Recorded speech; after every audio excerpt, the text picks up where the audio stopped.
Assalamualaikum warahmatullahi wabarakatuh. Innal hamdalillah nahmaduhu wa nasta'inuhu wa nastaghfiruh wa na'udzu billahi min syururi anfusina wa min sayyiati a'malina. May yahdihillahu fala mudhillalah wa may yudlilhu fala hadiyalah.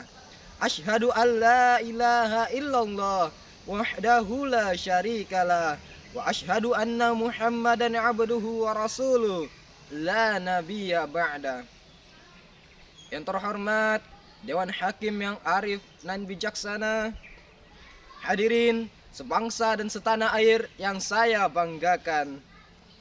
Pertama-tama, marilah kita memanjatkan puji syukur kita kehadirat Allah Subhanahu wa taala yang telah melimpahkan beribu-ribu nikmatnya kepada kita semua. Salawat serta salam tetap tercurahkan kepada junjungan kita, suri tauladan kita, Nabi Muhammad sallallahu alaihi wasallam, yang telah membawa kita semua minat zulumati ilan nur, dari zaman kegelapan hingga ke zaman yang terang benderang seperti yang kita rasakan saat ini. Hadirin yang saya hormati, united we stand, divided we fall. Bersatu kita teguh, bercerai kita runtuh. Ungkapan tersebut menggambarkan betapa pentingnya persatuan dan kesatuan, karena jika akan ada kemenangan tanpa kekuatan, dan tidak akan ada kekuatan tanpa persatuan dan kesatuan.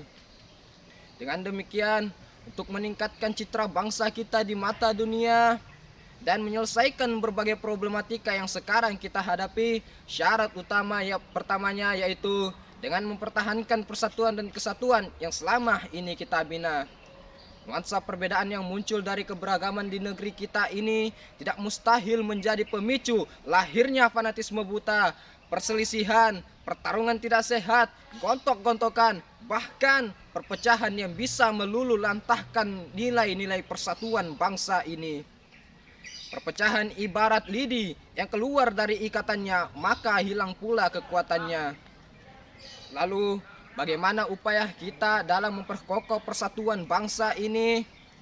Untuk itu, peran pemuda dalam memperkokoh persatuan dan kesatuan bangsa adalah tema yang akan saya bawakan pada kesempatan ini dengan landasan Quran Surah Al-Hujurat ayat 13. A'udzu billahi minasyaitonir rajim. Bismillahirrahmanirrahim. Ya ayuhan nas, inna khalaqnakum min dzakari wa untha wa ja'alnakum syu'uban wa qabaila lita'arafu. Inna akramakum indallahi atqakum. Innallaha alimun khabir. Hai manusia, kami ciptakan kamu dari laki-laki dan perempuan, dan kami jadikan kamu berbagai bangsa dan berbagai puak, supaya kamu saling mengenal. Sesungguhnya yang paling mulia di antara kamu ialah orang yang paling bertakwa di antara kamu. Sesungguhnya Allah Maha Mengetahui, Maha Sempurna pengetahuannya. Hadirin yang saya hormati, dari segi balaghah, firman Allah tadi bersifat khobari atau suatu informasi bahwa manusia diciptakan dari jenis laki-laki dan perempuan, bercorak suku, berlainan bangsa, semua memiliki harkat, derajat dan martabat yang sama di sisi Allah Subhanahu wa taala. Dengan demikian hadirin, untuk membina persatuan dan kesatuan di negeri tercinta ini, langkah awalnya kita harus saling mengenal, saling menghargai, dan saling toleransi di antara kita. Bukan saling menutup diri, melecehkan, menghina, membangga-banggakan kelompok, suku, bangsa, maupun daerah masing-masing. Sebab sikap seperti ini hadirin merupakan cikal bakal timbulnya perpecahan, pertikaian, dan tidak mustahil menjadi penyebab terjadinya disintegrasi bangsa hingga hancurnya negeri ini. Hadirin, apakah rela bangsa besar yang dibangun dengan susah payah oleh para pendahulu kita, dengan genangan air mata, cucuran keringat, bahkan kocoran darah para syuhada ini harus porak-poranda hanya gara-gara kepentingan kelompok, suku, dan golongan? Tentu tidak hadirin. Ingat, Rasulullah Shallallahu Alaihi Wasallam bersabda, "Laisa mana min da'asbitahu." Bukan golongan kita orang yang membangga-banggakan kesukuan. Walaisa mana min mata asbitahu, dan bukan golongan kita orang yang mati karena mempertahankan, memperjuangkan dan membela kesukuan.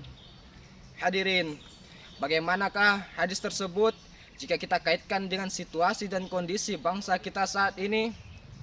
Hadis tersebut, hadirin, mengingatkan kepada kita semuanya agar perbedaan ideologi, agama, adat istiadat, suku, bangsa maupun bahasa harus menjadi jambatan emas untuk memperkokoh persatuan dan kesatuan bangsa ini. Bukan sebaliknya, hanya gara-gara kepentingan kelompok, perbedaan suku, berlainan partai pilihan, lalu menimbulkan perselisihan hingga terkikisnya semangat kebersamaan. Jika semangat kebersamaan terkikis, saya khawatir akan terjadi perang saudara. Kalau perang saudara terjadi, mungkinkah kita bisa mewujudkan cita-cita reformasi, memperbaiki kondisi ekonomi, dan sejajar dengan bangsa-bangsa lain yang lebih maju? Tidak mungkin, hadirin. Oleh karena itu, mulai detik ini kita samakan langkah, seragamkan gerak, satukan persepsi. Berat sama dipikul, ringan sama dijinjing. Kuntul pis holopis, kuntul baris, rawe-rawe rantas, malang-malang putung. Hadirin, perbedaan jangan melahirkan perpecahan, tapi dengan perbedaan kita harus saling menghargai dan saling melengkapi di antara kita. Kalau demikian halnya, hadirin, apa yang harus kita lakukan dan apa yang harus kita hindari? Allah Subhanahu wa taala berfirman dalam Quran surah Al-Anfal ayat 46, "Wa atiullaha war rasula wa la tanaza'u wa tafshalu wa tadhabu rihakum wasbiru innallaha ma'as sabirin." Dan taatilah Allah dan Rasulnya, dan janganlah kamu bertengkar, supaya jangan kamu gentar dan kekuatanmu hilang. Bersabarlah, sesungguhnya Allah berserta orang-orang yang bersabar. Hadirin yang saya hormati, jika kita perhatikan dengan seksama, terdapat dua konsep dalam firman Allah tadi untuk memperkokohkan persatuan dan kesatuan bangsa kita ini. Pertama, mentaati Allah dan Rasulnya dalam kehidupan berbangsa dan bernegara. Kedua, jangan bercerai-berai. Wala tanaza'u adalah sigot nahi. Kaidah mengatakan suatu larangan pada asalnya haram. Dengan demikian, haram bagi kita memicu keonaran, memicu kerusuhan, dan menebarkan bibit-bibit pertikaian di negeri Indonesia ini. Mengapa demikian? Ayat tadi menjelaskan watafshalu watadhabu rihakum. Dan jika bercerai-berai dan bertingkai-pangkai, maka akan gentar dan hilangnya kekuatan kita. Hadirin yang saya hormati, oleh karena itu menurut Hujjatul Islam, Imam Al-Ghazali menegaskan, kun kalidaini wala takun kaludunaini. Jadilah seperti kedua tangan ini dan jangan jadi seperti kedua telinga ini. Artinya selalu guyup, kompak dan bersatu. Hadirin yang saya hormati, bagaimanakah kekompakan di negeri kita sekarang ini? Alhamdulillah, seiring dengan semangat gotong royong, seirama dengan semangat Bhinneka Tunggal Ika, berbeda-beda tapi tetap satu. Perbedaan persepsi dan visi dalam pembangunan masih dirasakan dalam rangka fastabiqul khairat, berlomba-lomba dalam kebaikan. Hadirin, jika misi ini yang kita jadikan landasan bersama, Allah menjadikan kebaikan bagi kita semua, seperti firman-Nya dalam Quran surah Al-Maidah ayat 9. Wa'adahullahu alladhina amanu wa 'amilus shalihat lahum maghfiratin wa ajrun 'azim. Shadaqallahul 'azim. Dan Allah telah berjanji kepada orang-orang yang beriman dan mengerjakan amal soleh, bagi mereka ampunan dan pahala yang berlimpahan. Demikianlah hadirin, hanya itu yang dapat saya sampaikan. Mohon maaf atas segala kekurangan. Wabillahi taufik wal hidayah wa ridho wal hinayah. Jihadu fisabilillah. Allahu akbar. Wassalamualaikum warahmatullahi wabarakatuh.